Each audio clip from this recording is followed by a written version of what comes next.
특별하게 불편하지 않으시면 자리에서 일어나셔서 마태복음 13장 24절에서 30절까지의 말씀을 보도록 하겠습니다. 제가 한 절 읽고 여러분들이 한 절 읽고 마지막 절은 같이 읽도록 그렇게 하겠습니다. 예수께서 그들 앞에 또 비유를 들어 이르시되 천국은 좋은 씨를 제밭에 뿌린 사람과 같으니 사람들이 잘 때 그 원수가 와서 곡식 가운데 가라지를 버리고 나더니 싹이 나고 결실할 때 가라지도 보이거늘 집주인의 종들이 와서 말하되 주여 밭에 좋은 씨를 뿌리지 아니하였나이까 그런데 가라지가 어디서 생겼나이까. 주인이 이르되 원수가 이렇게 하였구나. 종들이 말하되 그러면 우리가 가서 이것을 꼽기를 원하시나이까. 주인이 이르되 가만히 가라. 가라지를 꼽다가 곡식까지 꼽을까 염려하노라. 같이 읽겠습니다. 둘 다 추수 때까지 함께 자라게 두라. 추수 때에 내가 추수꾼들에게 말하기를 가라지는 먼저 거두어 불사르게 단으로 묶고 곡식은 모아 내 곡관에 넣으라 하리라. 아멘. 자리에 앉아주십시오. 마태복음 13장 24절에서 30절까지의 본문으로 천국 비유 중 가라지 비유라고 하는 제목을 가지고 함께 말씀을 나누도록 하겠습니다. 마태복음 13장에는 7가지의 천국 비유가 등장합니다. 그것을 통해 예수님은 제자들에게 하나님 나라의 비밀을 알려주세요. 근데 이때 하나님 나라의 비밀이라고 하는 거는 어떤 거냐면 하나님의 나라가 임했는데 분명히 그런데 사람들이 일반적으로 생각하고 기대했던 모습과는 다른 모습으로 와 있어요. 그래서 모두가 다 그게 하나님의 나라인지 하나님의 나라가 이미 임해 있는지를 알아차리지 못하는 어떤 의미에서 감추어져 있는 형태로 그 나라가 와 있습니다. 그래서 그 나라가 어떠한 모습으로 와 있는지, 지금 이미 임한 그 나라가 어떤 특징을 갖고 있는지를 알려주는 비유가 7가지의 비유가 되는 것입니다. 천국이라고 하면, 마태복음 이제 천국 비유니까, 이제 천국이라고 하면 우리는 죽어서 가는 공간이라고 많이들 생각을 합니다. 물론 분명히 그래요. 우리 천국에서 만납니다. 그런데 복음서에서 특별히 이제 마태복음 복음서에서 천국 하나님의 나라는 우리가 죽어서 가는 어떤 공간이 아니라 예수님과 더불어 이미 거기에 놓여 있는 곳입니다. 우리 성경에서 특별히 성경에서 거의 대부분의 표현이 그런데 하나님의 나라는 예수님과 더불어 이미 이 땅에 왔고요. 여기에서 맛볼 수 있고요. 여기에서 경험할 수 있는 실체입니다. 생명의 운동이고 역사예요. 오늘날 국민국가라고 얘기하는데 국민국가에 있어서는 국민이 국가를 대표하는 편입니다. 그래서 영어의 nation이라는 말이 국민이라는 말이기도 하고 국가라는 말이기도 하죠. 그래서 국민으로서의 nation이 국가로서의 네이션을 대표한다면 오늘날에는요. 예수님 때에는 어땠을까요? 예수님 때에는 왕이 곧 국가였습니다. 바실레이아라는 말이 나라라는 말이에요. 근데 이건 어디서 왔냐면 바실류스, 그게 왕이거든요.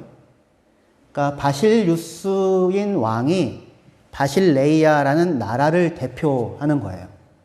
왕이 있는 곳이 나라, 그 나라인 겁니다. 그러니까 예수님 자신이 하나님의 나라인 거예요. 하나님의 나라는 어디 다른 곳에 있는 게 아니라 예수님이 계신 곳이 하나님의 나라예요. 왜냐하면 거기에 누가 계시니까? 왕이 계시니까. 그죠? 예수님과 더불어 하나님의 나라가 이미 임했고요.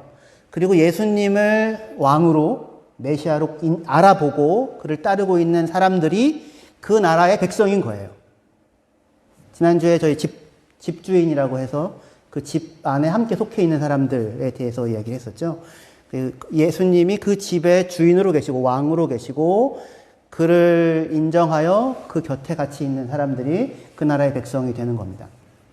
그런데 이렇게 예수님과 더불어 하나님의 나라가 여기 있어요. 그러니까 천국 가려면 어디 가셔야 돼요?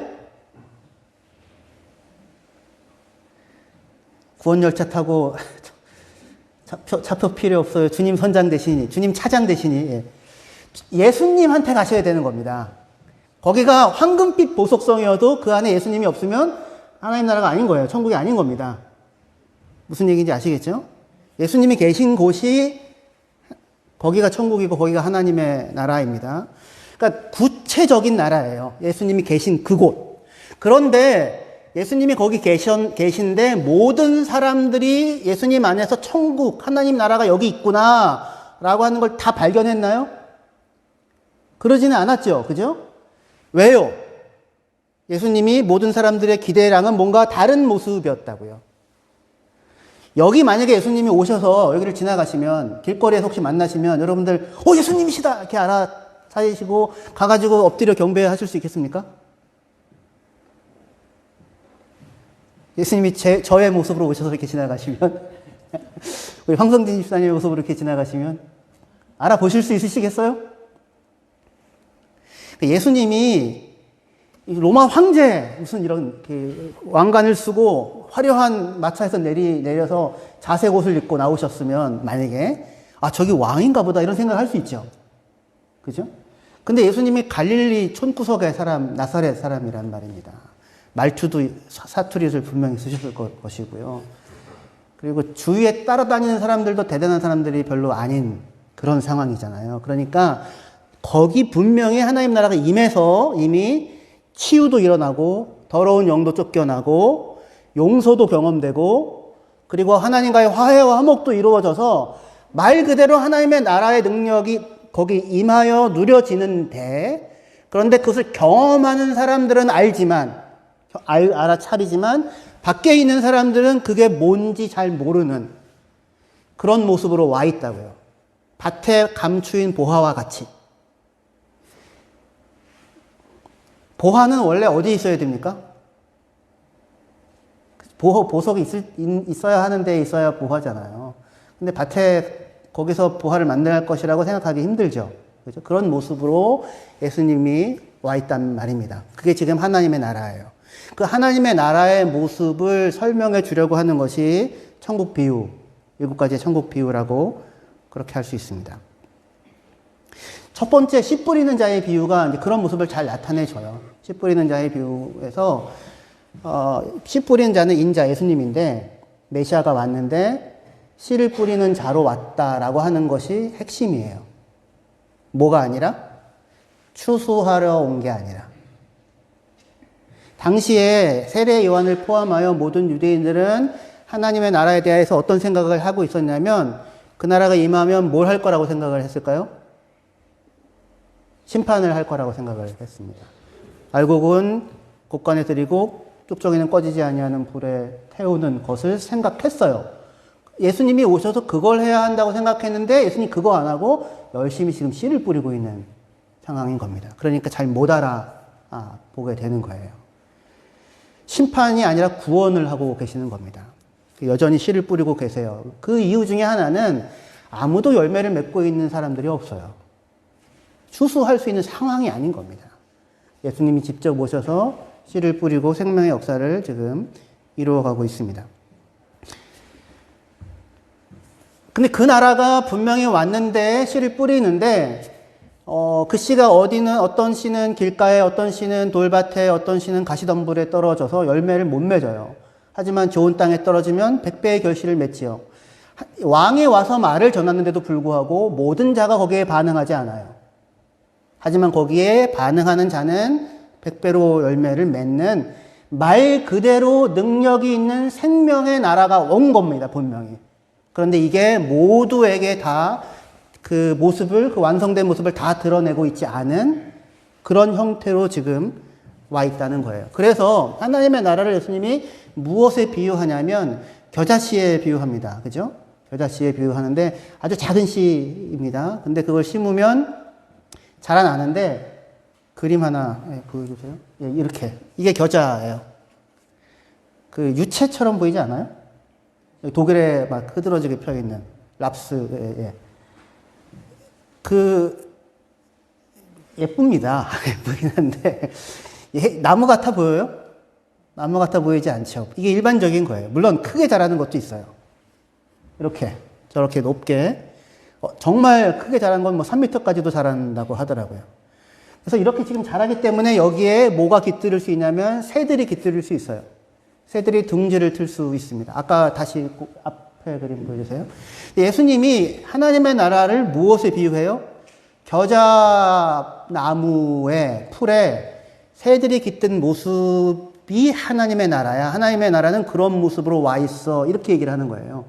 당시의 사람들은 하나님의 나라를 무엇으로 기대했냐면 백향목에 새들이 깃드는 모습으로 기대를 했어요. 에스겔 17장에. 대단한 모습으로 올 거라고 생각을 했는데 그게 아닌 겁니다. 지금. 예수님이 계신 곳이 왕궁도 아니고 회장도 아니고 예루살렘도 아니고 갈릴리 총구석에 가버나움 어부 베드로의 집에 회당에서 내몰린 가난하고 병들고 죄인들이라고 했던 이 사회에서 중심이 아니라 주변에 몰려있는 사람들, 병들고 악한 귀신 때문에 고통하고 그런 사람들이 예수께 나와왔는데 예수님께서 그들을 받아 안으세요. 그들의 거처가 되어주세요. 그들에게 생명을 공급해 주시고 제공해 주세요. 마치 그 모습이 이런 들풀같이 피어있는 겨자 같아요. 이 땅에 살면서 그 누구도 단 한 번도 겨자를 보면서 이게 하나님의 나라의 모습이라고 상상한 사람이 한 명이라도 있었을까요? 없었을 거라고요. 백향목 궁을 생각했지. 그렇게 의리의리하고 대단한, 누가 봐도 거기가 하나님 나라인 것 같은. 근데 예수님과 더불어 온 하나님의 나라는 지금 그렇지 않았어요. 근데 바로 여기가 지금 하나님의 나라라고 얘기를 하는 거예요. 교회도 마찬가지죠. 교회도. 백향목 궁궐인가요? 우리 교회는 물론 기둥 같은 분들이 많이 계시지만 그렇지만 겉모습이 화려하고 대단한 사람들 예. 근데 거기에 생명이 있고 예수가 계시면 거기에 새들이 깃들고 생명의 역사가 자기에게 날아오는 자들을 품고 거처를 제공해 줄 수 있는 공간, 거기가 지금 하나님의 나라로 와 계신 것입니다. 이게 지금 예수님의 하나님 나라의 비유예요. 하나만 더 나아갑시다. 가라지 비유. 오늘 우리가 읽은 본문의 말씀인데요. 가라지 비유가 보여주는 예수님과 더불어 임한 하나님 나라의 또 다른 모습. 7가지 비유가 다 그런 걸 나타내 주는 거예요. 예수님과 더불어 임한 하나님의 나라의 모습은 당시 너희들이 사람들이 생각하는 일반적인 기대와 다른 모습으로 와 있기 때문에 그래서 그 나라가 어떤 나라인지를 지금 알려주는 것입니다. 가라지 비유가 알려주는 하나님 나라의 모습은 이래요. 지금 주인이 좋은 씨를 자기 밭에 뿌렸습니다. 그런데 그 밭에 시간이 지나고 보니까 가라지도 같이 자라고 있는 거예요. 그래서 종들이 보고는 어떻게 된 일입니까? 왜 여기 좋은 씨를 뿌렸는데 가라지는 어디서 왔습니까? 이렇게 묻게 되죠. 예수님의 대답은 원수가 그렇게 했구나. 그렇게 얘기를 합니다. 일단 여기서 잠깐 멈춥시다. 누가 있어요? 이 하나님의 나라라고 하는 밭에 원수가 있어요. 원수가. 이 원수는 씨 뿌리는 자의 비유에서 잠시 등장했었어요.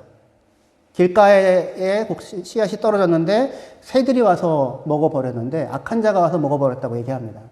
그러니까 잠시 등장했던 그 원수가 가라지 비유에서는 전면에 등장을 하고 있습니다. 이 나라를 방해하고 해방하려고 하는 존재가 있는 거예요. 악한 자가.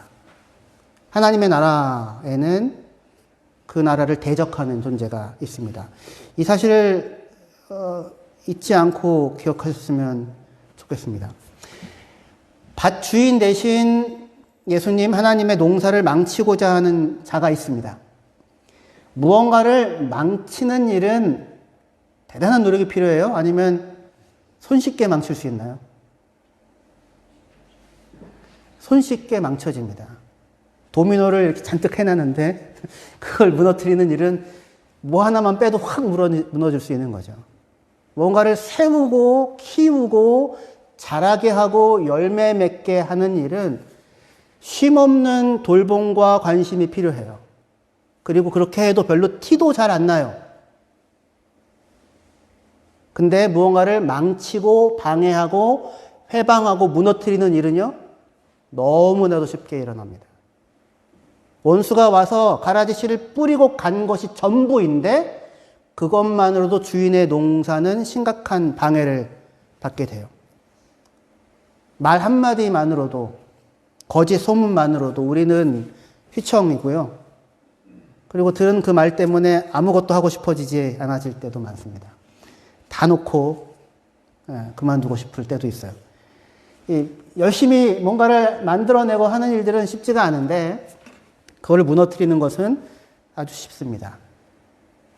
우리에게 이런 원수가 있다는 사실, 그것을 꼭 기억하시면 좋겠습니다. 원수, 회방하고 무너뜨리고 망하게 하고 포기하게 하고 좌절하게 하고 넘어뜨리려고 하는 존재가 있어요. 그런데 우리에게는 원수만 있는 게 아니라 밭주인이 있죠. 집주인은 그와 달리 자기의 밭이 있고 자기의 집이 있습니다. 자기의 곡식이고요. 자기의 집의 하인들과 더불어 이 밭을 관리하고 농사를 짓고 키우고 자라게 하고 마침내 추수하기까지 일하는 존재입니다. 오래 걸리는 일을 원수의 방해로 해방을 받으면서도 마지막까지 해나갑니다. 가라지 비유에서 우리가 확인할 수 있는 첫 번째 것은 하나님의 나라를 방해하고 해방하는 존재가 있더라라고 하는 거예요. 뜻하지 않게. 하나님의 나라가 왔는데 아무 방해 없이 그냥 숭숭했더라. 둘째, 가라지를 뿌리고 갔는데요. 종들이 와서 묻습니다. 가라지를 뽑을까요? 주인의 대답은 무엇이었습니까? 다 뽑아라 이거예요. 그 밭에 가라지가 막 나니까 내가 마음이 불편하다. 원수의 존재를 늘 생각나게 하는 싹 다 뽑아버려라. 그렇게 하셨을까요? 그렇게 하지 않으셨어요. 그렇게 하지 않으시고 이렇게 말씀하십니다. 마태복음 13장 29절 30절 같이 읽으면 좋겠습니다. 예, 시작. 주인이 이르되 가만두라. 가라지를 뽑다가 곡식까지 뽑을까 염려하노라. 둘 다 추수 때까지 함께 자라게 두라. 추수 때에 내가 추수꾼들에게 말하기를 가라지는 먼저 거두어 불사르게 단으로 묶고 곡식은 모아 내 곡간에 넣으라 하리라. 가라지를 뽑을까요? 라고 종들이 물을 때에 주인은 뽑지 말라, 내버려 두어라 라고 얘기합니다. 왜요? 가라지를 뽑다가 무엇까지 뽑히니까? 곡식까지 뽑히니까. 뿌리가 서로 연결되어져 있어요. 그렇게 단순하지가 않아요. 삶이라고 하는 게. 무엇 하나를 드러내는 것만으로 다 깨끗하게 정리되어지지 않을 만큼 얽히고 설켜 있어요. 우리는 그냥 차라리 뽑아버리면 좋지 않을까라고 생각할 수 있을지 모르겠는데 주인의 관심은 가라지를 제거하는 데 있지 않아요. 주인의 관심은 곡식이 열매 맺는 데에 있어요.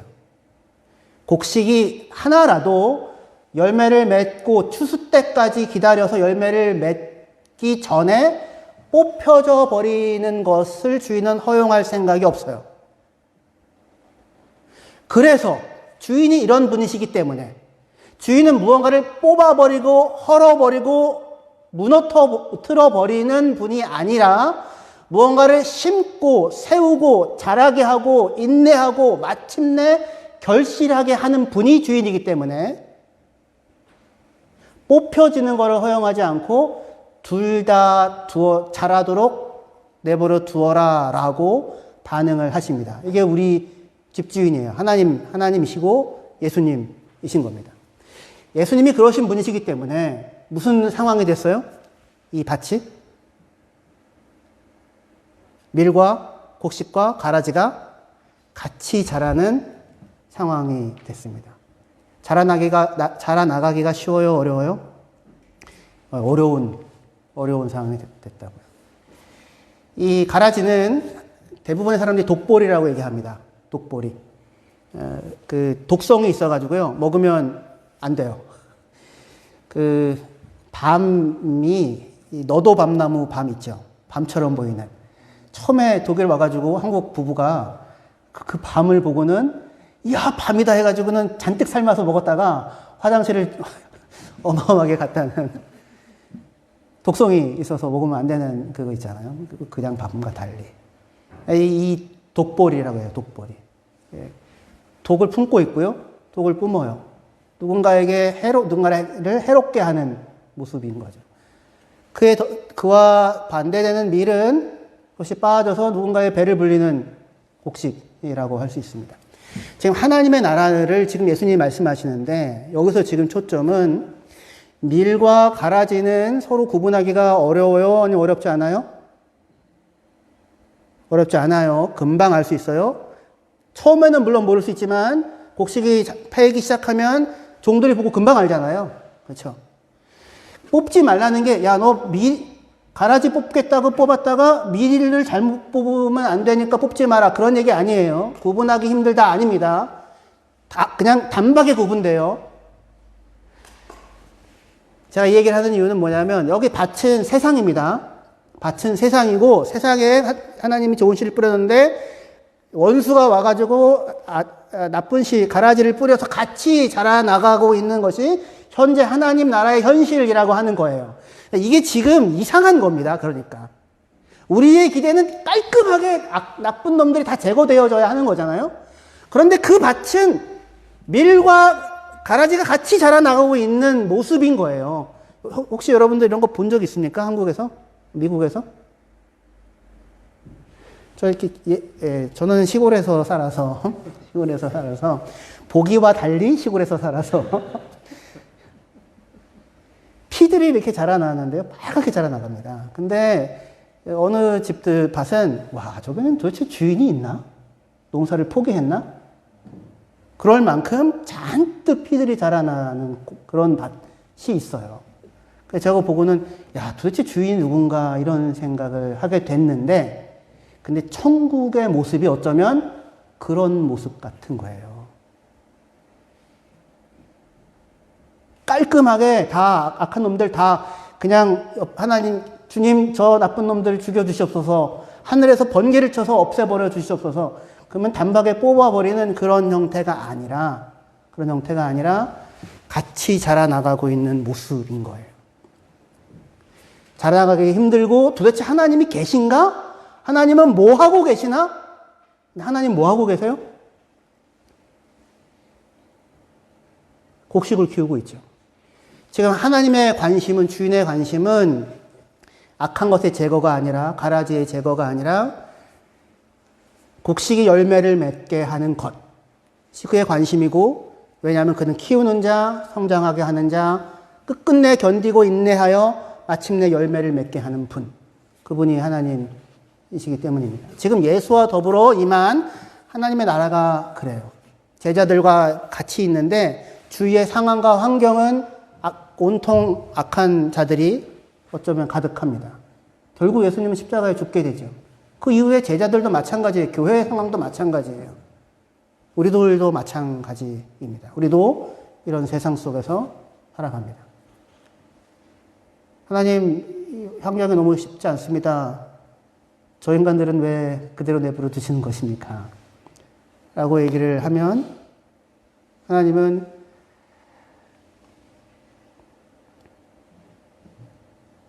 그 속에서 나는 너를 키워가고 있다.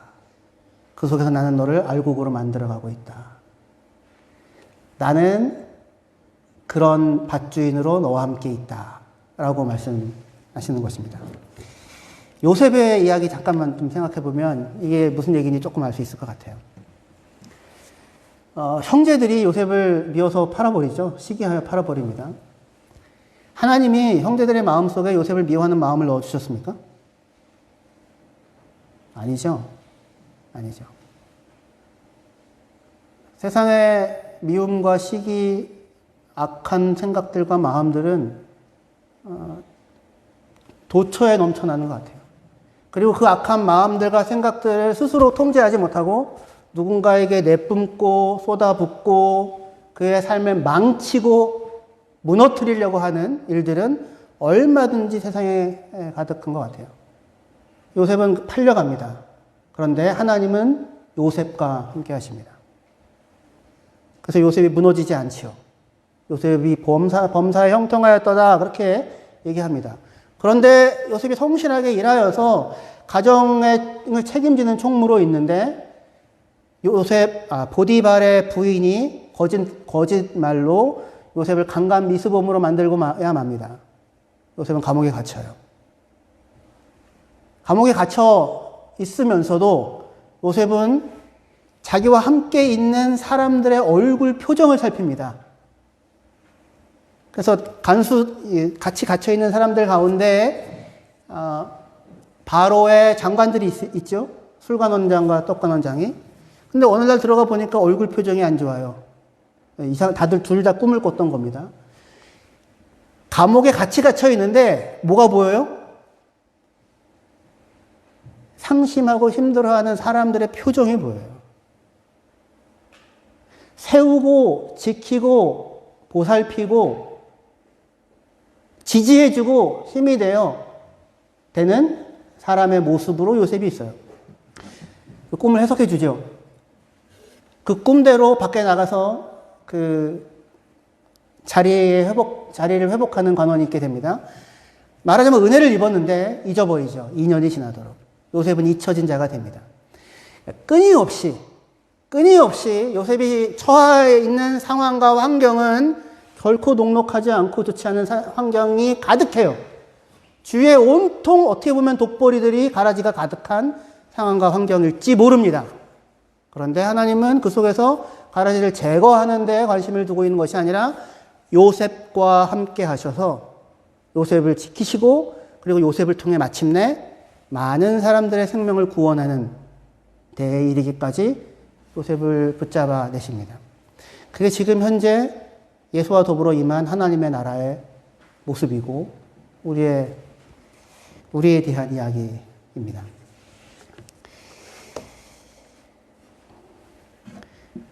저도 하나님이 안 그러셨으면 좋겠습니다. 그냥 독보리들은 다 뽑아버리셨으면 좋겠다라는 생각이 들기도 합니다.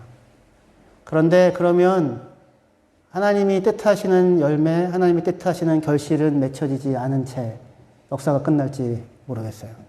하나님은 우리를 기다리시고 단 하나라도 당신의 백성이 중간에 포기되어지기를 허용할 생각이 없으십니다. 그래서 우리가 오늘 살아가는 나의 삶의 환경과 조건이 쉽지 않고 녹록하지 않을 수 있어요. 하지만 놀라지 마십시오. 하나님은 결코 자기의 농사를 망치지 않으실 것입니다. 추수 때가 올 거예요. 그리고 반드시 결실하여 자기의 곡간으로 우리들을 모아 들이실 것입니다. 우리 곁에 있는 분들 얼굴을 좀 보시면 좋겠습니다. 얼굴을 보시고요.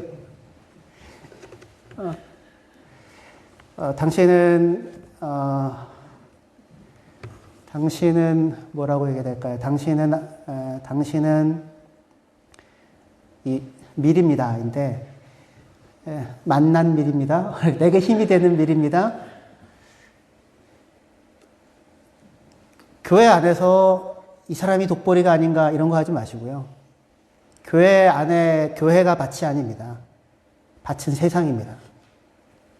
곳곳에 우리를 무너뜨리고 우리를 힘들게 하고 말들로 표정으로 우리를 무너뜨리려고 하는 사람들이 가득한 공간입니다. 곁에 있는 분들을 위로하시고 손잡아 주시고 세워주셔서 무너지면 옆에 다시 지지자가 되어주고 주인이 하는 것처럼 집주인이 하는 것처럼 망치는 자, 그만두는 자, 파괴하고 떠나는 자가 아니라 세우는 자, 키우는 자, 자라게 하는 자, 열매 맺게 하는 자, 끝끝내 포기하지 않고 마침내 열매 맺는 데까지 인내와 성실로 그 농사를 성공하는 자, 그분이 하나님이십니다. 그 집주인에 속한 그의 백성들로 이 땅을 살아가실 수 있기를 주의 이름으로 축원합니다. 기도하시겠습니다.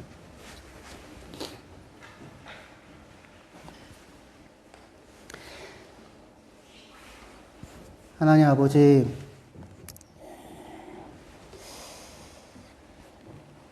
교회에서 성도들을 만나면 여기가 하나님의 나라구나 그런 생각이 듭니다.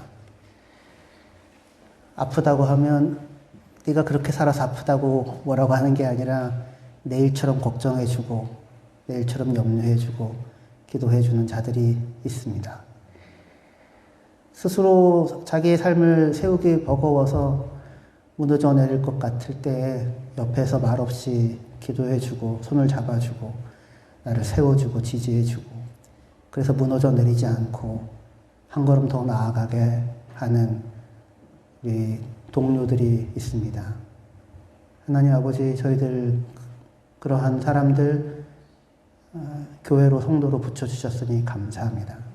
그런데 우리가 살아가는 삶의 현실은 모두가 그렇지만은 않아서 회방하고 무너뜨리고 방해하고 중단시키고 넘어뜨리게 하는 일들, 사람들, 일들도 가득한 녹록치 않은 공간입니다.